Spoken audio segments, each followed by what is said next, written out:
Assalamualaikum warahmatullahi wabarakatuh.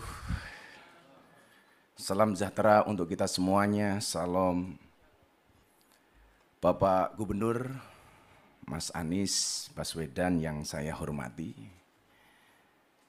Sekjen PBNU, mentor saya, jajaran Forkombinda, dan terlebih kepada sahabat saya, pendeta muda, Bro Johan Sunarto. Jadi ini perpaduan antara Cina dan Jawa. Kalau Sunarto itu pasti Jawa. Serta semua jemaat yang hadir yang berbahagia. Saya ditakdirkan oleh Allah untuk menjadi seseorang yang benar-benar harus memahami makna kebinekaan. Pondok pesantren saya ditakdirkan oleh Allah berada di lingkungan teman-teman Nasrani. 60% tetangga saya adalah Katolik. Selatan rumah saya rumah pendeta, utara saya kuburan. Dan alhamdulillah seumur hidup saya tidak pernah bertengkar dengan tetangga utara saya. Saat itu saya memahami bahwa Indonesia ini adalah rumah besar. Di dalam rumah besar yang namanya Indonesia ini terdapat 6 kamar. Ada kamar Islam, kamar Kristen, Katolik, Hindu, Buddha, dan Konghucu. Saya meyakini selama orang Indonesia kembali ke kamarnya masing-masing, maka tidak akan pernah terjadi masalah. Yang menjadi masalah adalah ketika kembali ke kamarnya orang lain, tidur di kamarnya orang lain, ngiler bahkan ngompol di kamarnya orang lain. Maka begitu indahnya Indonesia menata kerukunan ini dengan luar biasa ketika kemudian menerbitkan identitas kita masing-masing. Anda yang beragama Islam dengan KTP Islam. Maka dulu Mas Anies ada usulan kolom agama dalam KTP dihapus saja. Karena dianggap ini awal dari diskriminasi. Justru saya sebaliknya. Menurut saya kolom agama dalam KTP tetap harus dipertahankan. Anda sebagai umat Kristiani berbanggalah dengan KTP-mu. Dengan Kristianinya. Anda yang beragama Islam, berbanggalah dengan KTP-mu yang beragama Islam. Maka saya menolak tegas kalau kolom agama dalam KTP dihapus. Tapi kalau yang dihapus kolom kawin atau belum kawin, saya setuju. Jadi kan bujang terus Pak. Pak Kapolres setuju ini pasti. Tapi juga kemudian ada yang memahami toleransi secara kebablasan. Saya kasih contoh misalnya, ada orang yang mengatakan semua agama itu benar titik. Saya pikir kalimat ini tepat tapi kurang lengkap. Bagi saya yang benar adalah semua agama itu benar bagi penganutnya. Kenapa harus tambahkan penganutnya? Kalau semua agama itu benar titik, saya khawatir nanti pendeta Johan tiap hari ganti agama. Kenapa? Karena dengan gampangnya kita meremehkan, toh semuanya benar kok. Maka kalimat yang menurut saya diksi yang paling tepat adalah semua agama itu benar bagi penganutnya. Bagi pendeta Johan harus mengatakan bahwa agama yang saya yakini adalah yang paling benar. Tetapi bukan berarti kita diperbolehkan untuk menyalahkan agama orang lain. Makanya kemudian di dalam surat Al-An'am, dalam Al-Quran, Allah Subhanahu wa Ta'ala berfirman, dan janganlah kamu memaki sesembahan selain Allah, karena mereka nanti akan memaki Allah dengan melampaui batas tanpa pengetahuan. Sederhananya adalah kalau kamu tidak mau agamamu dihina oleh orang lain, maka jangan pernah kamu menghina agama orang lain. Bahkan Rasulullah pernah mengatakan, mau enggak orang tua kamu dihina? Mana mungkin wahai Rasul, kami menghina orang tua kami. Apa jawaban Rasulullah? Kalau kamu tidak mau orang tua kamu dihina oleh orang lain, maka jangan sekali-kali kamu menghina orang tua orang lain. Maka saya selalu sampaikan, kalau orang Indonesia tidak bisa akur gara-gara beda agama, kalah dengan burung. Burung itu punya agama tapi bisa akur. Agamanya burung itu ada 2 Mas Anies. Kalau enggak Kristen, Islam. Burung Kristen buktinya ada burung gereja. Burung Islam ada burung namanya emprit kaji. Emprit kaji itu burung emprit yang kepalanya putih. Itu namanya emprit kaji. Tapi kalau ikan, Pak Kapolres, agamanya pasti Katolik. Buktinya yang paling besar namanya paus. Nah, gitulah kira-kira. Bahkan burung gereja itu sering tinggal di masjid. Karena saya dulu ketika di pondok, saya sering makan burung gereja. Burung gereja tinggalnya di masjid. Nggak ada tulisan burung gereja dilarang masuk, itu nggak ada Pak. Maka inilah saya pikir indahnya Indonesia.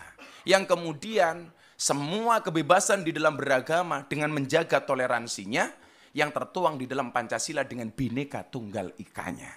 Maka sekali lagi, kalau kemudian kita bisa kembali ke kamarnya masing-masing, tidak akan terjadi masalah. Ingat Bapak Ibu, saya mencatat, toleransi menjadi sulit ketika orang lupa bahwa beragama itu untuk mengatur diri sendiri, bukan mengatur orang lain. Banyak orang beragama yang bahkan belum menggenapi pelaksanaan nilai agama untuk dirinya sendiri, tapi sibuk ngurusi perilaku orang lain. Tentunya ini kurang dibenarkan. Maka begitu indahnya hubungan saya dengan kawan-kawan Nasrani di pondok saya sampaikan barangkali Mas Anies, di tempat saya itu kalau ada orang Nasrani meninggal, mereka sembahyangan untuk mendoakan almarhum, kita yang Muslim datang Mas, di belakang. Kita nungguin, begitu nanti jatahnya makan, kita makan bareng. Ketika ada orang Islam meninggal dunia, kita tahlilan, teman-teman jemaat gereja nunggu di belakang. Ketika jatahnya makan-makan, kita makan bareng. Akidahnya tetap masing-masing, tetapi muamalahnya bisa kita lakukan bareng-bareng. Kalau Idul Fitri seperti ini, kawan-kawan saya Nasrani masak Pak. Hasil masakannya dibagi ke semua warga kampung, baik yang beragama Islam maupun yang beragama Nasrani. Begitu Natal tiba, kawan-kawan Islam gantian yang masak, dibagi ke seluruh kampung. Maka saya teringat kemudian dengan cerita Nabi Ibrahim alaihissalam ketika masak kemudian tetangganya dipanggil. Nabi Ibrahim itu dikasih gelar kekasihnya Allah gara-gara suka traktir orang. Bulan Ramadan ini saya belum ditraktir sama Mas Anies, belum.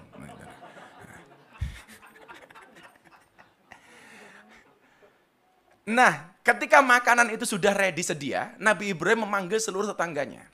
Lucunya saat itu Nabi Ibrahim, ketika orang itu mau makan, ditanya dulu.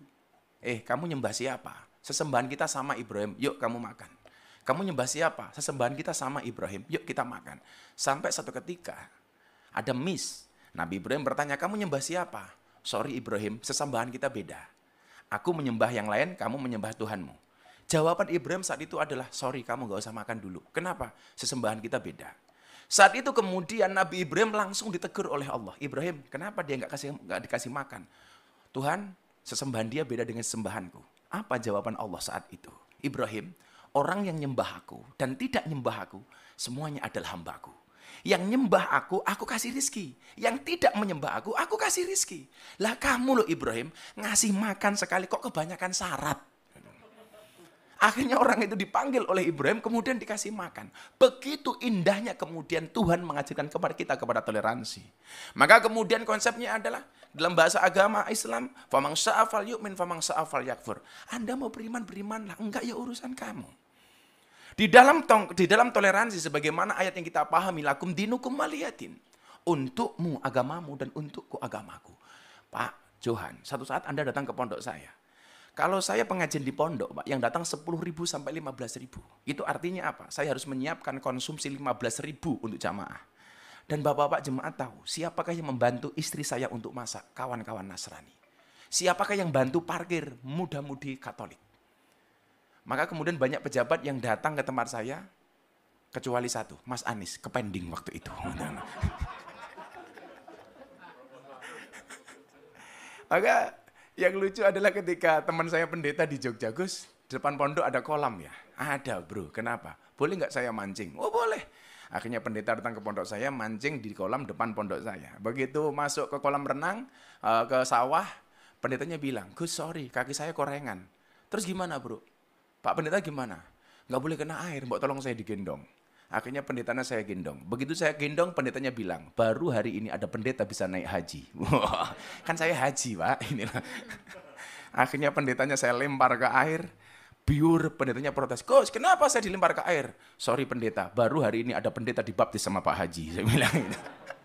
Begitu indahnya Indonesia ketika kemudian kita saling menghormati. Saya meyakini akidah memang tidak bisa kita campur.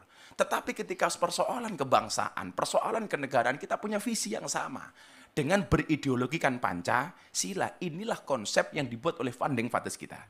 Barangkali untuk mengakhiri ini, Pak Gubernur, Pak Pendeta, dan semuanya, saya sampaikan, di saat aku menggenggam tasbihku, dan kamu menggenggam salibmu, di saat aku beribadah ke Istiqlal, namun engkau ke katedral, Di saat bioku tertulis Allah Subhanahu wa taala dan biomu tertulis Yesus Kristus. Di saat aku mengucap assalamualaikum dan kamu mengucap salam. Di saat aku mengeja Al-Quran dan kamu mengeja Alkitabmu. Kita berbeda saat memanggil nama Tuhan. Tentang aku yang menengadakan tangan dan kau yang melipatkan tangan saat berdoa. Aku, kamu, kita. Bukan istiqlal dan katedral yang ditakdirkan berdiri berhadapan dengan perbedaan namun tetap harmonis. Andai saja mereka memiliki nyawa, apa tidak mungkin mereka saling mencintai dan menghormati antara satu dan yang lainnya. Terima kasih. Salam. Assalamualaikum warahmatullahi wabarakatuh.